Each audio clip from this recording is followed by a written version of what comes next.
Welcome to Wrasslin Raw!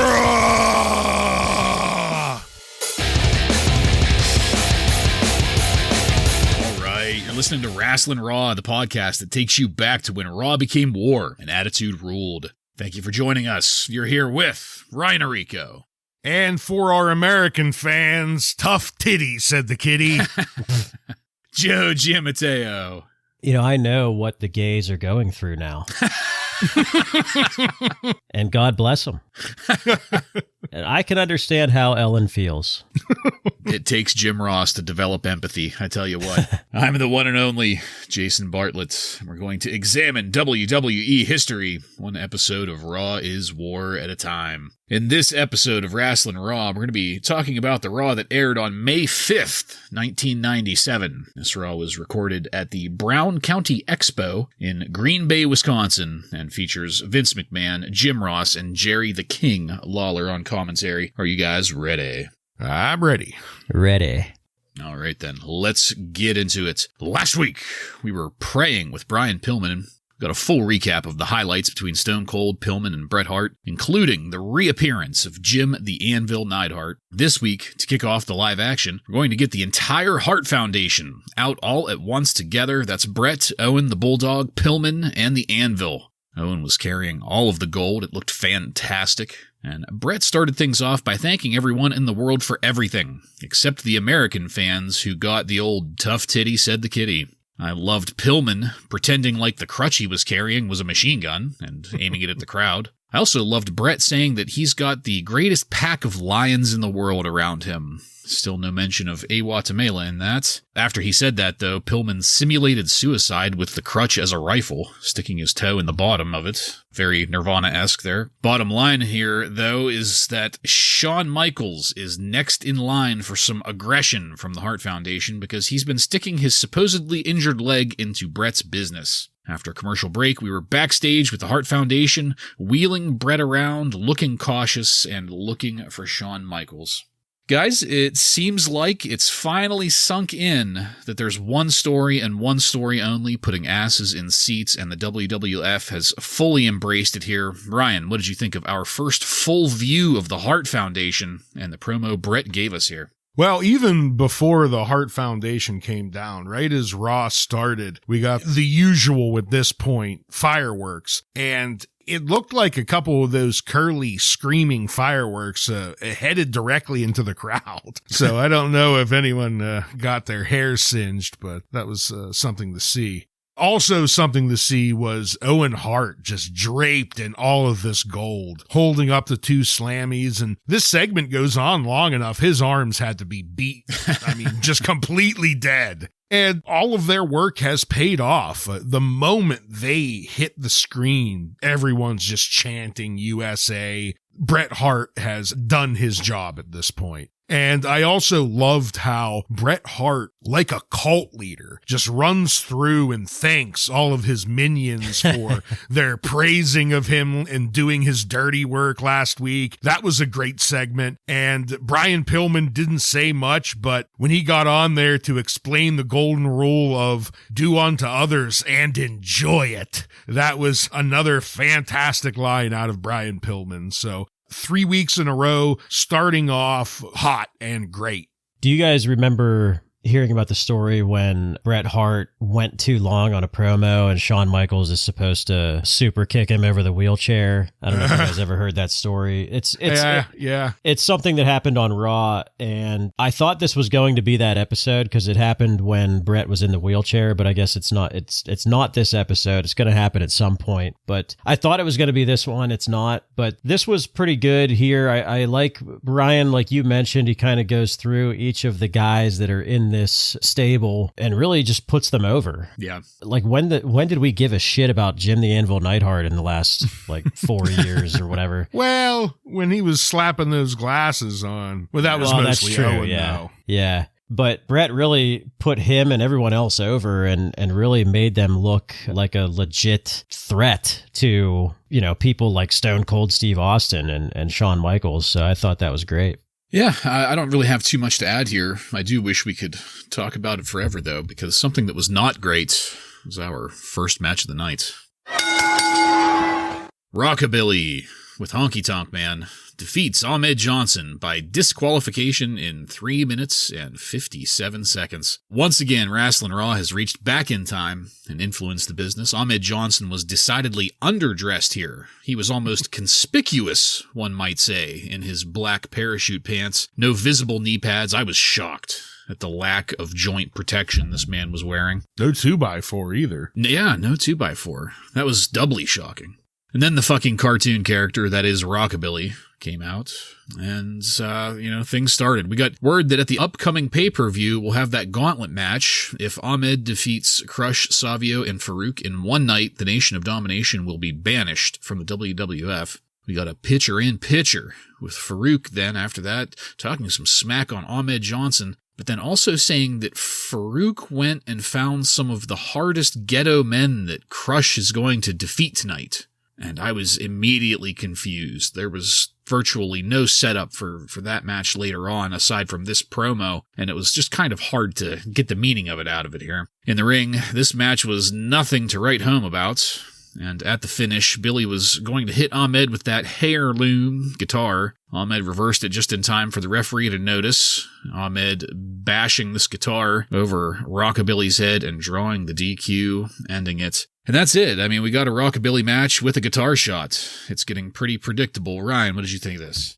I mean, they start off, I suppose, solid enough, but they go into the Farouk split screen promo, and yeah, I'm more interested in that than this wrestling match, to be honest with you. And after very little action, the chokeholds start, we get some rest holds, and then Rockabilly just stops doing a chokehold so that he could dance.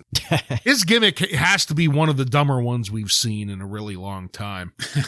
It ends, Johnson gets disqualified for reversing this heirloom guitar hit, and I'll give it to Johnson, much better than his 2x4 hits. He really laid into that hit. The baby powder in the guitar went everywhere, so it was a good guitar hit, but this was a throwaway match for a bunch of throwaway characters. Oof, yeah.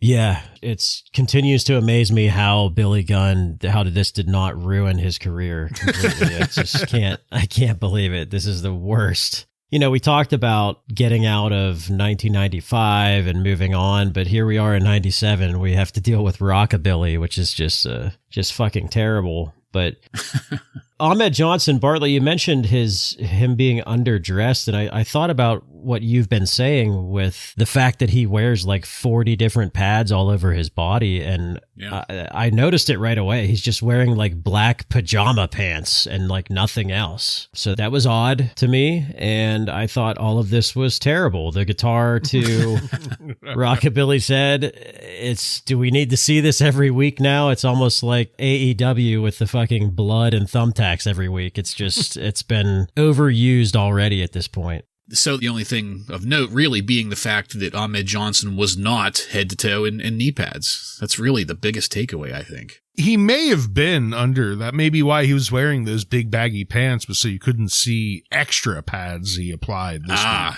Pads on top of pads. So he needed to raid Steve Blackman's locker for some parachute pants. Yep.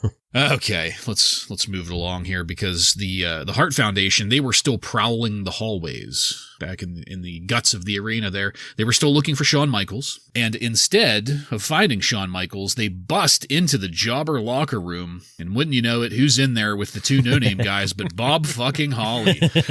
Man, where's he been? We haven't seen him in like a year. My friends call me Sparky.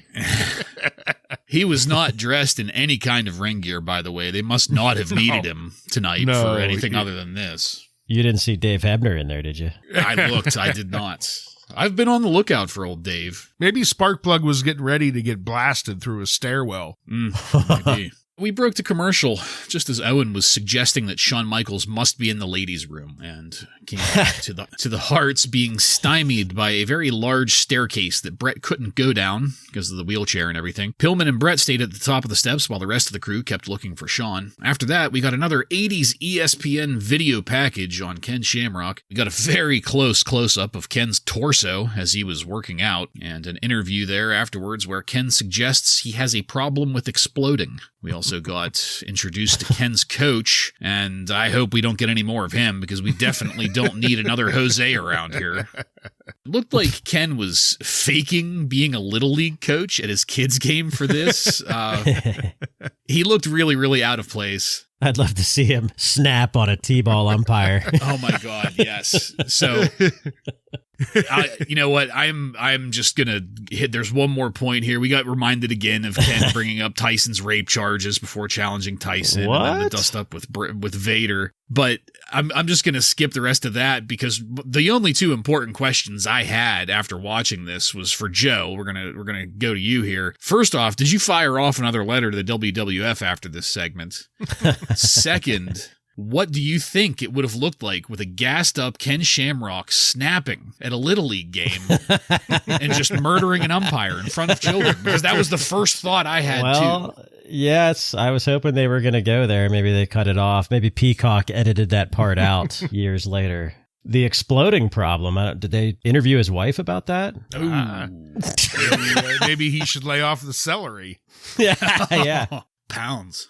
You know, the irony here with this little video is that they're kind of telling like that Mike Tyson type story, the broken family growing up and like the trainer as a father figure. Minus the rape charges. Minus the rape charges, yeah. Yeah, because Mike Tyson had, what's his name, Cus D'Amato as his trainer that like became his father figure. It's like they're basically, you know, copying that same story, but this might be real. I don't know. I don't really know Ken Shamrock's backstory, but here it is on WWF TV. So I don't know. This was, I mean, it's kind of cheesy, but whatever. It's not the worst thing we've ever seen. That's for sure. Yeah, I'd agree. It's not the worst thing we've seen, and I think it maybe was a little bit better than last week's. I don't know. It kind of reminded me of a Rocky montage. Yeah. Right down to his trainer/father figure. He didn't exactly look like Mick, but he looked like Polly from Rocky quite a bit. So, yeah, we don't need Polly sticking around, though. We don't need to hear much more from him. If he's going to be hammered drunk all the time, then maybe. Well, yeah. that could be entertaining, yeah. They basically danced around the Mike Tyson rape allegations. Like they had Ken say everything but what he said like a few weeks ago, saying you raped someone. Pretend it never happened now. They were kind of pretending it maybe happened, but we're going to forget what he actually said. But yeah, it was okay. This wasn't bad. I just want to see Ken in the ring at this point. Yeah, agreed. And the first step in pretending like it didn't happen is to slowly erase the context. So the rape charge goes first. Next, we're going to be completely forgetting that we ever challenged Tyson at all. Well, actually, that'll be a few months from now. But next up, our next match. Vader defeats Goldust with Marlena by pinfall in 8 minutes and 22 seconds. They kept bringing up how Vader embarrassed himself in front of the whole world in Kuwait, and I can't believe they're still talking about that. As fucking lame as it was, it needs to just go away. Talk about things we need to just forget about. Right. Yeah. But then, Ken Shamrock came out to join commentary before Goldust's entrance. So Vader came out first, then Ken Shamrock, then Goldust. And as Ken Shamrock was marching out to his own music, I immediately felt Goldust falling down the card, hitting every rung on the way down. Of course, we got picture-in-picture with Shamrock talking shit on Vader. Vader gets out of the ring to jaw with Shamrock, and we cut to commercial. This commercial was putting over the pay-per-view next week. Apparently, Stone Cold Steve Austin can go up against The Undertaker because Austin isn't afraid to die, which I did not know was a possible outcome of a wrestling match. Back in the match, Goldust was being held in a headlock by Vader up until a spot where Vader tried to splash Goldust and almost broke Goldust in half. That was setting up a body slam reversal in the corner. That was all just a lead up to the Vader bomb, though, as Goldust was put away in short order, with more attention being paid to Vader and Shamrock, again, after Goldust clears out. I guess Shamrock snaps here? I don't know. It's so hard to tell sometimes, these guys with the gas and everything, you know, roid rage, snapping, suppressed childhood trauma. There could be a ton of reasons for these things that they've gone over. Shamrock ends up going up in the ring after Vader and chop blocking him, which looked pretty good. But the real tragedy here was that it drew out Mankind out of nowhere to save Vader. I had really hoped that that whole thing was over with. But Goldust comes back to save Shamrock, putting up more of a showing in 3 seconds against Mankind than he did in all 8 minutes with Vader. And JR gave us the news then that Paul Bearer would be back next week, and I was fucking over it. That's it. Joe, I'm ready for this match with Shamrock and Vader, if nothing else, just so we can get past it, and maybe that'll give us more story so we can, divorce Vader and Mankind again. What did you think of this? Yeah, I mean, I'm still looking forward to them working together, just knowing the type of styles that they work, but yeah, it's a shame this whole Kuwait story bullshit is thrown in there because it's sort of killing that, I guess, excitement for watching these two beat the shit out of each other. And then when Mankind interferes here, or when he comes out, I thought again of you, Bartlett, talking, was it last week when you said something happened that you were happy that Mankind and Vader were not together? And then when Mankind saves Vader, I thought, oh no, Bartlett's gonna fucking hate this. I had the same thought as soon as I saw him come out. Yeah. But I guess if there's any silver lining there, I guess maybe even though they're doing their best, the best they can to bury Goldust right now, maybe we'll get Goldust working with Mankind, and that might give us something interesting. Yeah. I brought it up a few weeks ago, but man, Vader is looking trim at this point.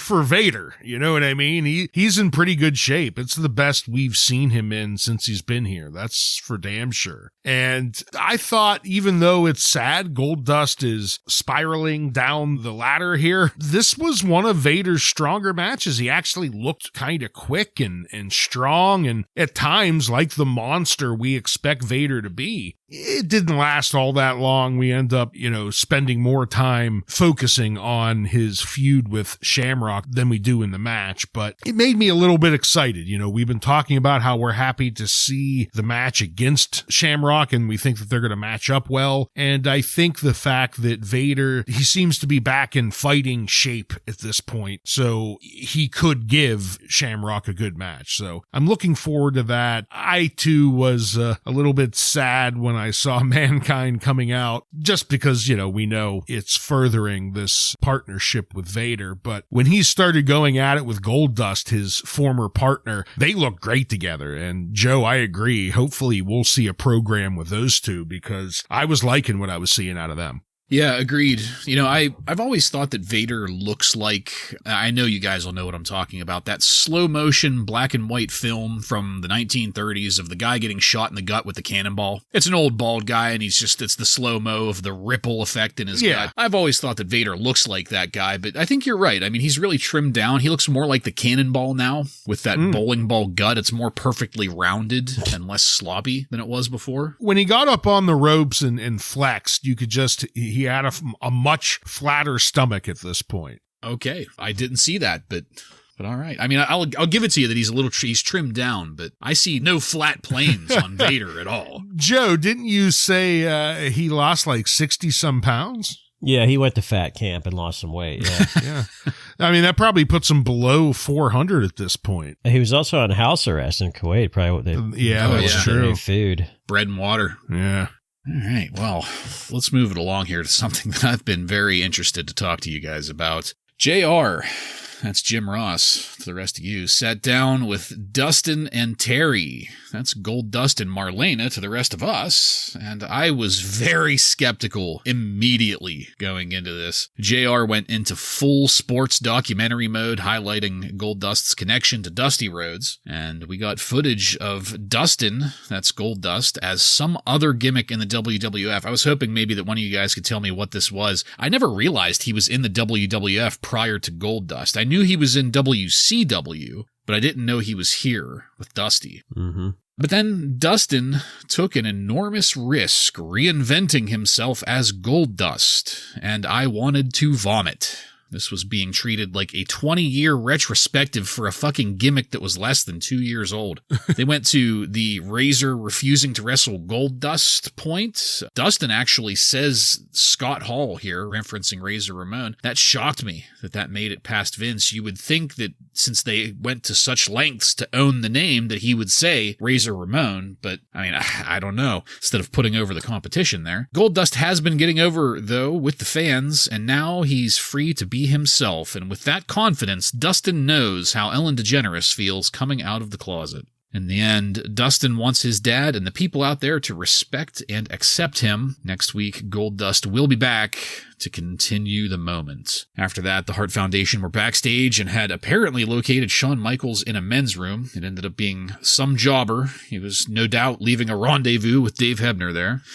And after that, we got another one of those kids pretending to be wrestlers commercials before moving on to the next segment. Ryan, I wanted to start with you on this one. I'm conflicted, really conflicted on this Goldust segment. I get what they're trying to do, and to be fair, it will work later on with JR and Mankind, but doing this with Goldust first, somebody that's so bizarre and that hasn't been getting over as much as they maybe think he is as a babyface, it just really felt like a huge misstep in the path of breaking kayfabe. We know they have to break kayfabe in order to stay relevant and modern going up against the NWO, but Goldust in this format just really felt like too much too soon. What did you think about it? You know, I agree. It felt a little bit odd and misplaced, especially in today's time. I mean, maybe it hit better back then. And from what I remember JR talking about it, you know, maybe that's the case, because I think from his words are that this 2-part segment that he does with Goldust here was enough of a hit that made them want to do it with Mankind later on. So I think this is well received generally by most people, at least, you know, back then it was. But watching it now, just the way he describes everything about how him painting his face now allows him to relate with the gay community, and it just felt really weird.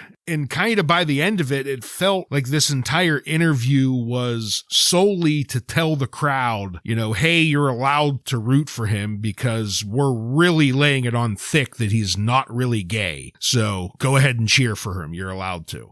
It was really weird. I don't know. Maybe next week's segment, they won't focus on that so much, and maybe it'll be better. But a couple days later after watching it, and I still don't know exactly how I feel about it. Yeah. Yeah, so Goldust is not getting over as a babyface, so let's switch things up and try to get him over more as a babyface. Yep. That's the part that doesn't make sense to me. And, you know, Bartlett, you mentioned this Goldust gimmick is something that was going pretty well and has only been around for a couple of years. This is like Undertaker doing an interview as Mark Calloway in like 1992, if that ever happened. Yes. I don't understand. This has Vince written all over it, like this whole fucking thing. Everything that was coming out of his mouth, too. I mean, I think the other thing to remember is what a big deal it was when Ellen DeGeneres came out as gay. Yeah. It was right around this time, so Vince probably wanted to cash in on that opportunity, you know, just like he did with the whole fucking OJ thing with the white Bronco. And they were teasing us that he was coming out of the closet for 2 weeks now, and his coming out of the closet was coming out of the closet straight. Right. And I guess not totally killing the character. I mean, it almost seemed like that's what they were doing at first, but then later it sounds like they're not totally killing the Goldust character. So again, it's like you guys said, it's just very confusing. And I'm indifferent on the fact that there's a part 2 of this next week. I think what really ruined it for me was the inclusion of Terry/Marlena in this. Mm-hmm. You know, if we would have just had Dustin talking about how that maybe this is a way for him to tap into his darker side or his darker desires, or I don't know. There's a way they could have done this without making it sound just as phony as can possibly be. And I think, you know, with Mankind, they hit the perfect blend because it's not just straight Mick Foley. I mean, he's still in character, where Dustin really wasn't. You know, he wasn't still Goldust here, but just giving us a glimpse into his life like we did with Mick Foley. This was just straight on, let's kill kayfabe and just do an interview with him. Yeah. This was the guy that said, Vince, I'll get breast implants. Sure. Yeah. Let's take this to the next level. This left a bad taste in my mouth, and Joe, I'm kind of with you on this. I'm not really, maybe I'll go one step further. I'm not looking forward to next week's segment. I can see going this route if they switched him back to heel and it wasn't working. But again, I think Vince just wanted to cash in on all of the news that was going around with Ellen DeGeneres and thought, oh, we can do this with Goldust to give him a fresh coat of paint. Look, everybody, we've got an ally on the roster. Yeah, right. All right. Well, let's go to this next segment here. I'm not sure what to call this. It's classified in my research as an actual match, but it was more like an exhibition. Exhibition. Yeah. We'll just call it our next match. Ahmed Johnson defeats Crush after Crush defeats two nameless jobbers during an impromptu gauntlet match in 1 minute and 55 seconds. Thank Christ we had a commercial break that let us miss PG-13 rapping. We came in after they were in the ring doing the raised fist there. And then we get the story of this match, which is that Farouk went out, found the two hardest guys he could find. They're going to come down to the ring. Crush is going to wrestle them 1, 2, 3, one after the other, and beat them just to show off how much of a badass Crush is. And if these were the two hardest guys Farouk could find, he wasn't looking in the right places. Because these guys, I'm not sure if they were the same jobbers that were in there with Bob Holly in that locker room. I think one of them might have been, but regardless, D'Lo Brown is twice the size of either one of these guys. One of those other nameless guys. What did you say that he called them earlier? Some ghetto. I have to scroll back up because it was such a weird throwaway line for him. The hardest ghetto men. Okay, so yeah, do you think those two guys were the hardest ghetto men for real? I think that might be the joke. I hope so. Because, they weren't hard, they weren't from the ghetto, and they probably weren't men yet. Not a single pubic hair between them. Even the other nameless guys in suits in the Nation of Domination look more intimidating than these PG-13. Oh, man. Well, I don't know if I'd go that far. Exactly. Well, I was just, telling you what territory you were stepping in. That's true. Thank you for that reality check. The second guy of these two, he was wearing some kind of bondage harness. He looked pretty ridiculous there. And that second guy, he got the full heart punch set up, wind up, all of it, Crush looking at the camera and saying, "This is for you, Ahmed." But when it was time for that third guy to come out, we found out why Ahmed was underdressed earlier, because this third person comes out wearing black parachute pants, a Green Bay Packers hoodie, and pantyhose over his head. He dives in the ring, goes straight to giving Crush a Pearl River plunge that was sloppy as hell, and then because he wasn't carrying a 2x4, had to run back up the entryway in a hurry, getting the hell away from everybody there in the match. Oh my god, it's Ahmed Johnson. Nobody gave a shit, neither did I. Ryan, did this make you more likely to buy the pay-per-view? That's a negative. That's definitely a negative. If anything, if I already bought it, I would be demanding my money back inside of the return window because, Crush in 3 matches in one. That's 3 times the suckiness shoved down your throat.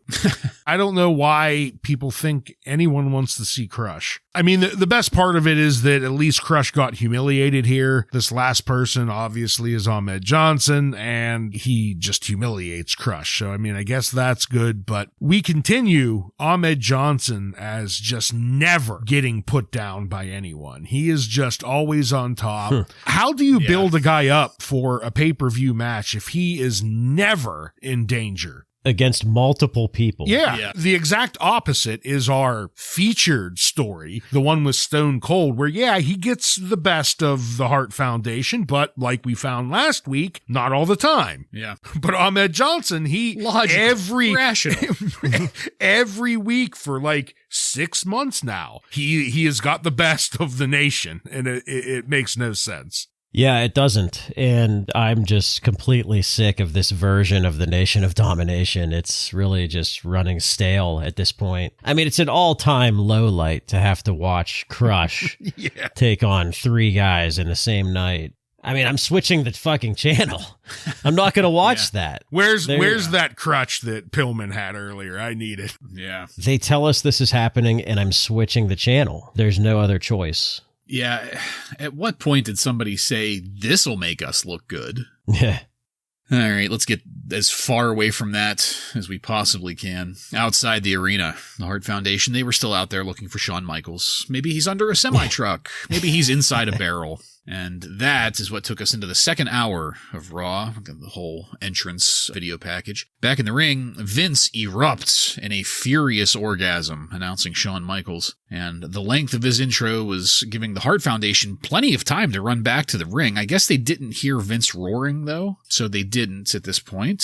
Shawn reiterates once he's in the ring that he's not interested in helping Austin so much as hurting the Harts. Whenever Shawn started to take his jacket off for the fans, Vince was grinning lustily over him. And I almost forgot how much Vince enjoyed the taste of Shawn Michaels' balls. He was hanging on every fucking word out of Michaels' mouth throughout all of this. He even stuttered a little bit when Shawn put his arm around Vince's shoulders. Like, Vince asked, some very poignant questions here, mainly that he wanted to see Shawn in tights again. When will he get that? Shawn will be returning to action at the King of the Ring in 1 month. Shawn wants the Hitman, even if he has to go through the entire Hart Foundation to get him. And this interview ends with Shawn pressing the flesh around the ringside while his music plays. But the story isn't over here, as Bret Hart and Pillman appear up on the Titantron finally to address Michaels. Bret doesn't think there's a whole lot wrong with Shawn's knee. So does Shawn want to take on the Anvil here tonight?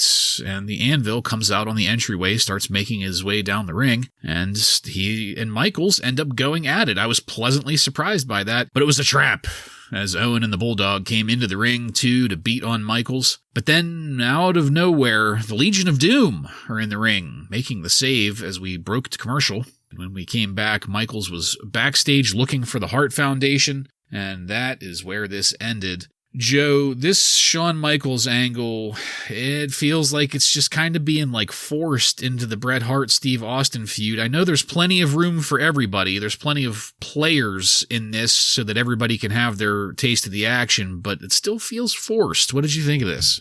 Well, they can force it all they want for me because that's what Vince says. Yeah.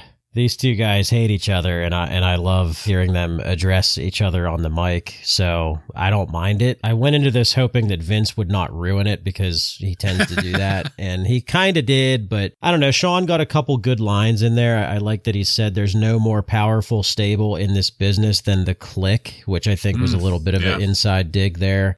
He also said, Bret doesn't like the American fans, but he sure doesn't mind making those American dollars. That was a good one, too. So he got a couple good lines in there. Vince didn't ruin it too much. Bret Hart asks Shawn again for the second or third time tonight, do you got the jam or not? Is that a Canadian thing? I've never heard that. I was wondering the same thing, if that was some Canadian term. Just going off of the way he was using it, it seems like it's something along the lines of, do you have the balls? Well right. I got the context, but Well, it has to be a Canadian thing then, because it doesn't make sense. It must be. I feel like he's probably being careful with his word choice just because maybe they can't say that on USA. I don't know. But the jam, I was like, I've never heard that. I've heard brass and balls and guts and, that kind of stuff, but that was strange. But speaking of words, Vince is overly obsessed with the word trap lately. Every time the Hart Foundation attacks someone, it's a trap, oh! He's Admiral Akbar. Yeah. Yeah, so I'm tired of that, but I don't know. I like that anytime Bret and Shawn are going to be talking about each other or facing off in the ring talking, I love it every time. Yeah, Joe, I think I'm maybe in your camp here. I enjoyed this mostly because at this point, the Hart Foundation has become big enough to have multiple feuds. And who's better than Stone Cold and Shawn Michaels to add into this mixture? Shawn Michaels is doing a good job here. I think it's pretty clear that he must be in a better place. He got his smile back because he just seems more invested now than he has in a long time. And maybe it's because he can't stand Bret Hart and he knows he gets to have a feud with him. But I think us fans are the winners because of that, Joe. I completely agree. When they are shit-talking each other, just Bret Hart, how much he hates Shawn Michaels in that fucking fucking knee injury. He brought it up last week. He brought it up this week and how fake that knee injury is. That's great. I also liked Bret Hart defending The Simpsons when he came up on the Titantron after Sean a little earlier was making fun of Homer since Bret just showed up on there about a month ago. Joe, in your camp for sure. I enjoyed almost every moment of this. I don't have anything bad to say. I think I'm just a little worried because we had, and to be completely fair, we have had amazing matches out of Shawn Michaels. Not as many amazing stories. And right now we're in a story phase. We don't have very good matches going on, generally speaking here. I mean, we've got the occasional awesome pay-per-view match, of course, but I don't know. It feels like Shawn took his smile and went home, and then he looked back and saw that they called an audible. They put Bret and Austin back together, and they started really making money. And he was like, "Well, no, I was just kidding. I want some money too. Put me in it." I think maybe it's just I still have a bitter taste over the whole leg thing with Shawn. I get what you're saying. Him and Bret are great on the mic against each other, but you just got to be like Vince and accept his apology. Accept the cock. This is the only time in well over a year that I've been any ounce interested in Shawn Michaels as a babyface too. Mm-hmm. Okay. Well, I think that helps too. Now that there's like a real heel for him to work with. I liked him, at the beginning too. He was basically being honest. He said, "Hey, everyone is coming out here shit talking the fans. So, hey, how about if I be the guy that comes out and sucks up to them?" You know what I mean? I'm liking his attitude right now. It's better than it's been in years. Yeah, I'll absolutely give you that. And I'm being a nitpicking dickbag about the whole thing, but like I said, I'm just a little salty over the knee thing, I think, still. Yeah, too much. It's understandable. Well, speaking of knees. Oh, our next match. Furnace and LaFawn defeat the Legion of Doom, Hawk and Animal, by pinfall in 7 minutes and 54 seconds. We got another whiny promo in split screen during entrances again. Last week it made sense to me, and I said as much. This week it's beating a dead horse. We got word here that The Undertaker lost the championship belt. I don't know if that got mentioned before this. Yeah, I think it was mentioned a little earlier. Okay, I missed it then because it was new to me here, and I was like, what the fuck? Where does your mind go when you hear that it was stolen? Steve Austin. Yes, mine too. Yeah. I was going to say Chris Jericho there for a second, but I didn't want to well, get heat. I'm just asking because with the boys. I'm asking because I thought it was pretty clever because of what we find out later. Mm-hmm. Yeah. Mm-hmm. Yeah. Well, in split screen, we got footage of Shawn Michaels running into Brian Pillman backstage before cutting to commercial. And when we came back, the action in the ring was still just as serviceable as it was before the break. The British Bulldog comes out, though, distracting Animal. Owen Hart came out from the other direction, sneaking a hit in on Hawk, which is what gave Furnace and LaFawn the victory. And that's it. The match was over. Joe, as lame as it is, this is the most amount of storytelling that's been put into the tag division in a very long time. I love the fact that we've got the Legion of Doom in the mix, but I really wish we could, start building with some other tag teams that aren't Furnace and LaFawn. What did you think of this? I totally agree. I'm just not. I just don't care about Furnace and LaFawn at all. But LOD, I mean, there's still that nostalgia pop for them every time. Yeah. There's something special about the Fink announcing the Legion of Doom when they come out and just hearing that music and, talk about one good last run for them. I'm just going to keep enjoying that. Yeah. I mean, I don't know. I don't have anything else to say. I don't give a shit about Furnace and LaFawn, but I still enjoy watching LOD. I couldn't agree more. When LOD come down the ramp, like the moment their music hits and they come out and raise their hands, I still get chills like I'm a 7-year-old. I love it. And Doug and Phillip, the opposite. Terrence and Phillip. Yeah, Terrence and Phillip here. They start this promo and it makes no sense. They start out saying everyone knows that last week's match wasn't fair because the crowd was behind the Legion of Doom. Does that make any logical sense whatsoever as to why it's not fair? No. If that's the best they could do, I mean, they should not be surprised that they get titles like Jobber of the Week. What a fucking lame, ridiculous reason to say a match wasn't fair. At least some heels are creative. That's just fucking stupid. The match, it was serviceable, though. You know, we've said before, they're not bad wrestlers, and they worked okay with the Legion of Doom here, but they get the helped win with Owen and the Bulldog. And yeah, I agree, Bartlett, it's nice that we're getting a little bit of storytelling here in the tag team division, but we need a little bit more than two teams. Yep, absolutely agreed. You know, they came on with that whole, blaming the fans again thing, immediately made me forget about my saltiness over Shawn Michaels, because I will take Shawn Michaels sucking the balls of the fans over them blaming the fans any day of the week. Speaking of, backstage somewhere, Shawn Michaels and Brian Pillman were still going at it. This time they were surrounded by officials trying to pull them apart. But then out of nowhere, Stone Cold Steve Austin dives into the fray, causing the Hart Foundation to make a quick retreat. But then, as that's getting wrapped up, the bell tolls, and the Undertaker is coming down to the ring. During that procession, JR tells us that we'll cut in with backstage updates as much as we'll need to. We didn't end up getting any of those, but I thought it was funny. The Undertaker gets on the microphone, and I don't know if either of you guys noticed this, but he had Sinister Minister eyebrows, like, painted on. This is well before he got into, like, the heavier makeup, where he did the same thing, but first thing I thought of was the Sinister Minister.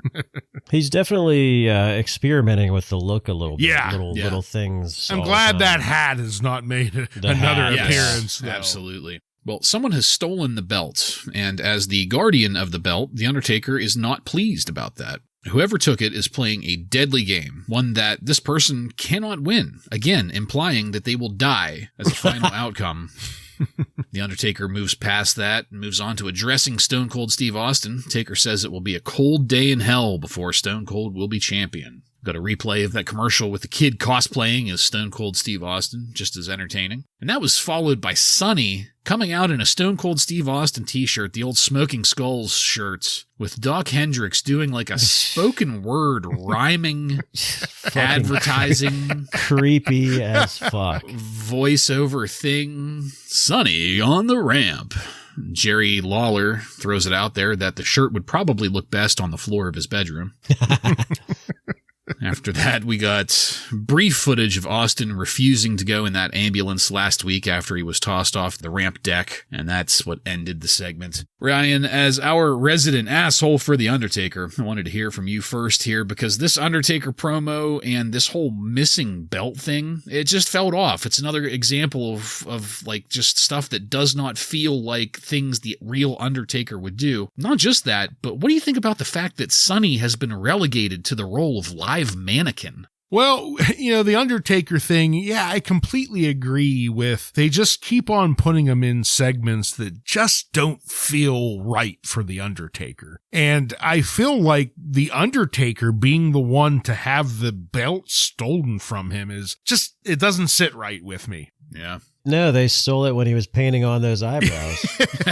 Yeah, he was looking in the mirror, someone slipped in, but that's kind of the thing, right? I mean, The Undertaker is supposed to be one of, or if not one of, the biggest threat here, and someone just sneaks in and takes it off his waist and runs away with it, Like, it doesn't seem right. I mean, his threats were fine. They seemed Undertaker-like. He was talking about killing people and creatures of the night and things like that. That was fine. Just the whole situation doesn't feel right, though, to me, and I wasn't crazy about that. The Stone Cold commercial with the little kid, that's still great. And then Sonny comes out in what looked like just the Austin 316 shirt. So yeah, Sonny is they're only at this point using her for TNA. She has no other segments except to show off her body. So that's a little disappointing because she can be very good on the mic. Yeah, when Austin blasted through there to help Shawn Michaels attack Anvil and Pillman,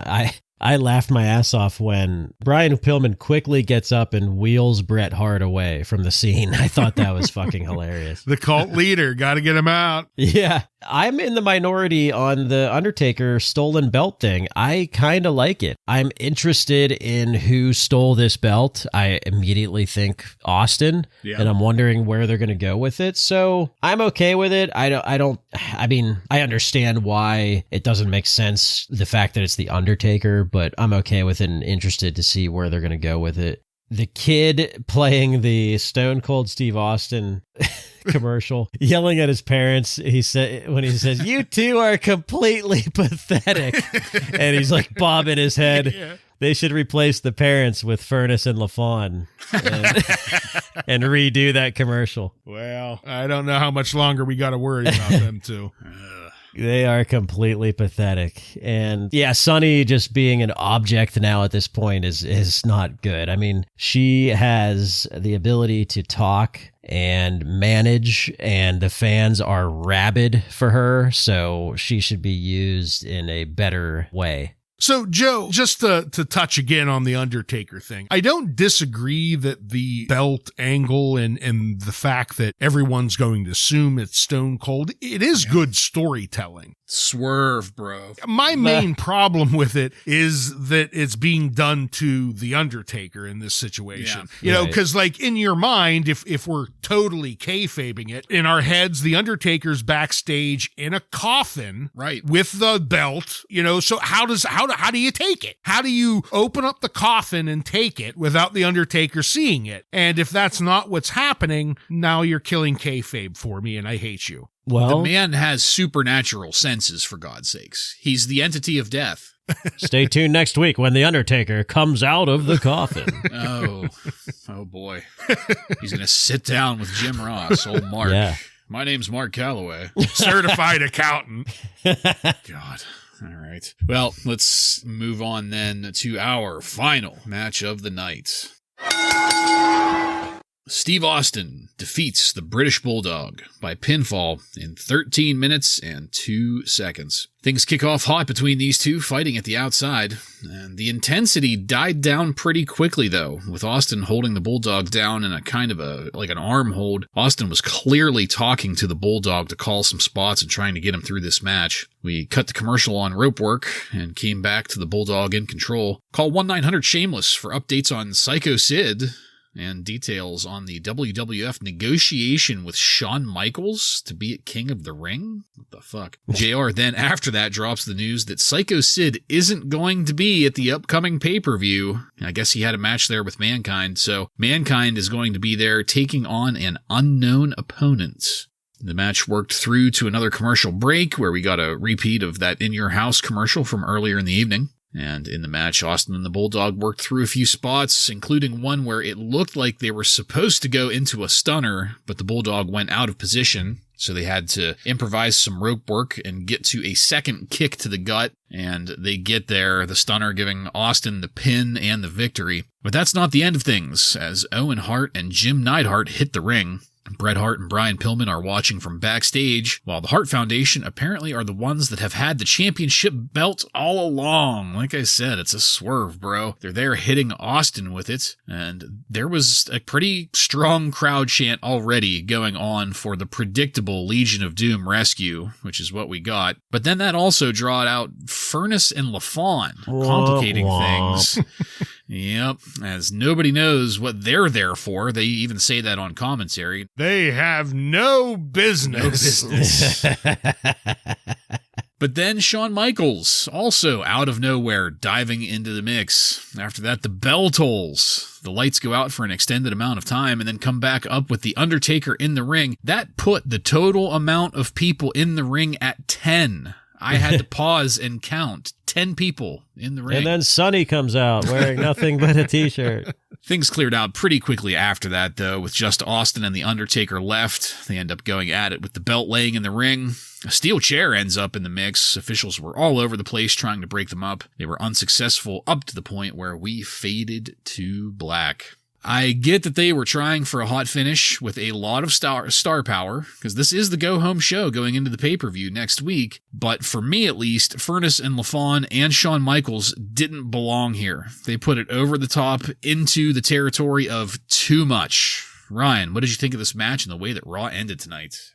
You know, I thought the match started out very good and fast and hot, like you said, and then it very quickly slowed down. It wasn't bad. You know, these two still look good together. It just, there were like two distinct parts to this match. One was very quick paced, and then the second half was very slow. Again, it really highlights what a unique babyface Stone Cold is here, because in the matter of about 30 seconds, Stone Cold eye gouges the Bulldog and he gets a huge cheer from the crowd. And then 2 seconds later, the Bulldog low blows Stone Cold, chorus of boos. So, you know, it's just, it doesn't matter. Stone Cold could do whatever he wants and he's going to get a rise out of the crowd. So that's really cool to see. Then the match ends, you know, pretty, I don't know, quickly, not necessarily. It was a longerish match, but kind of out of nowhere. This stunners hit, and then just one after another, people come down to the crowd. I mean, by the end, it is just absolute pandemonium in the ring. We've got everyone, but I do think it ended pretty good when it cleared and we just had Undertaker and Austin and they went at each other for a little bit. I thought that was some good action. They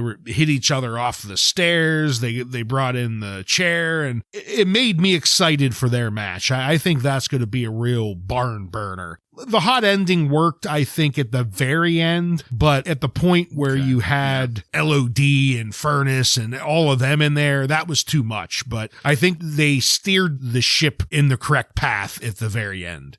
Yeah, this was kind of all over the place. I had a few thoughts before this match even started. Number one, the Bulldog took a while to get out there, and I thought that was interesting that this happened right after Sonny just went into the back. So I wonder what was happening. And two, why is this a non-title match? The British Bulldog, they debuted this European Championship last month, and he defended it once against Owen and has not defended it since. So that was a little disappointing that they are immediately not giving a shit about this new title they just debuted.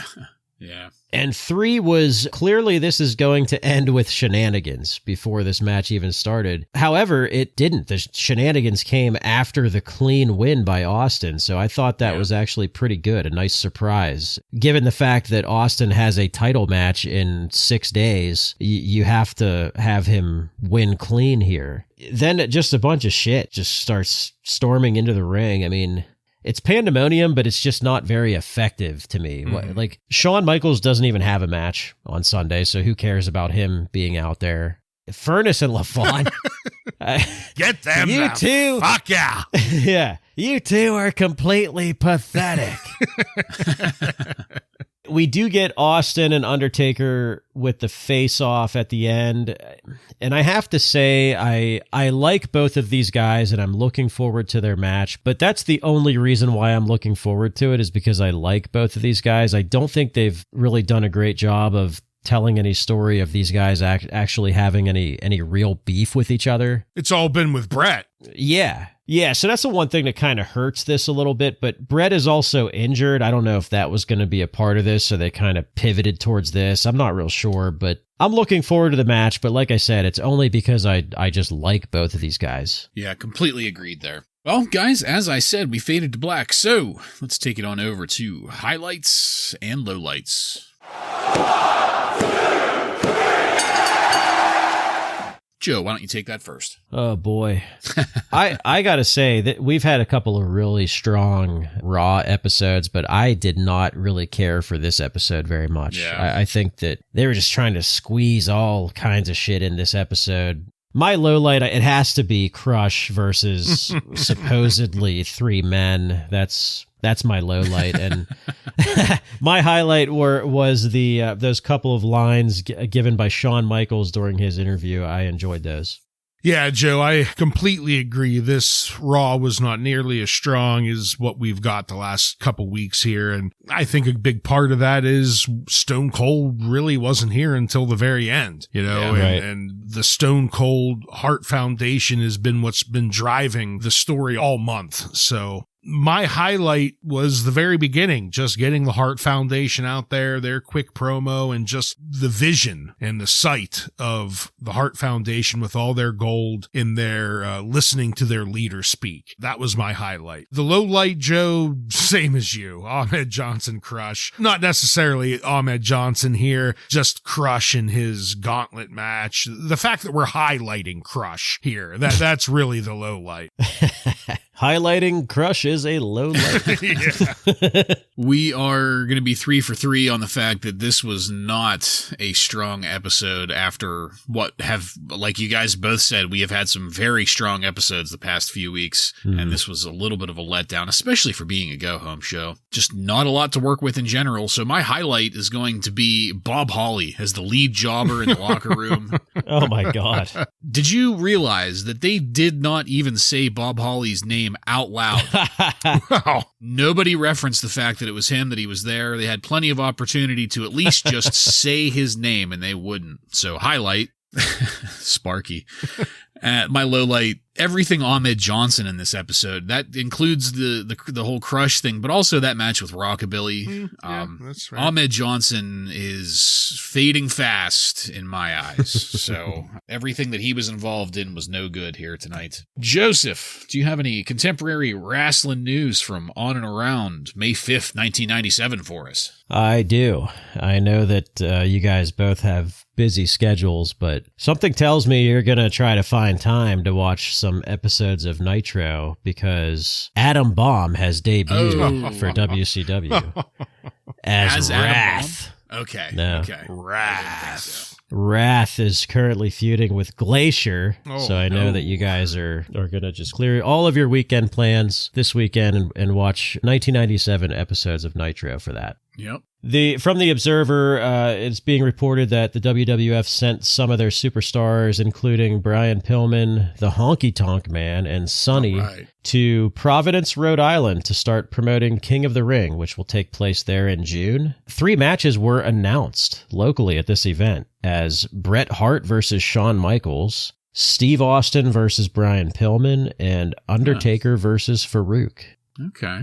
Not much else in the news this week, so I'll give you some comments that Dave Meltzer had about tonight's episode of Raw. 7 stars. Yeah. He thinks there's less heat for the Bret Hart-Steve Austin angle because they're spending too much time on it. The Hart Foundation interview at the beginning of the show, Dave thought went too long. Ahmed Johnson versus Rockabilly, quote, terrible match. The Ken Shamrock video, once again, he is loving those videos. Great video. Vader and Goldust match, Dave said, was average. The Goldust interview, Dave says, geez, you make all the money you can exploiting the homophobia of people and then reverse field when there is no more money to be made. This seemed to flatten a somewhat dead character out even more. Oh, yep. Furnace and LaFawn versus LOD, he said, was another bad match. And Steve Austin versus the British Bulldog, he said, was a total disappointment. So Dave did not enjoy this episode either. And that is all. All right. Well, thank you, Joseph. Illuminating as always. Can't really argue with that. That's it, folks. We're done with this one. I want to thank you again for joining us. If you like what we're doing here and want to connect with us, you can email us at WRASSLINRAW, just add @gmail.com to the end of that to submit questions or comments. Check us out on social media and on every podcast subscription platform. While you're there, don't forget to follow and subscribe to get every episode of Wrasslin Raw coming to you every week. Give us a 5-star review and tell all of your friends to tune in to the most surprising Monday Night Raw review podcast on the airwaves. Next week on Wrasslin Raw, we're going to take a look at In Your House 15, Cold Day in Hell. That In Your House is going to feature matches featuring Ken Shamrock, Flash Funk, and many more. So, for Joe and Ryan, I'm Jason, and this has been Wrasslin Raw.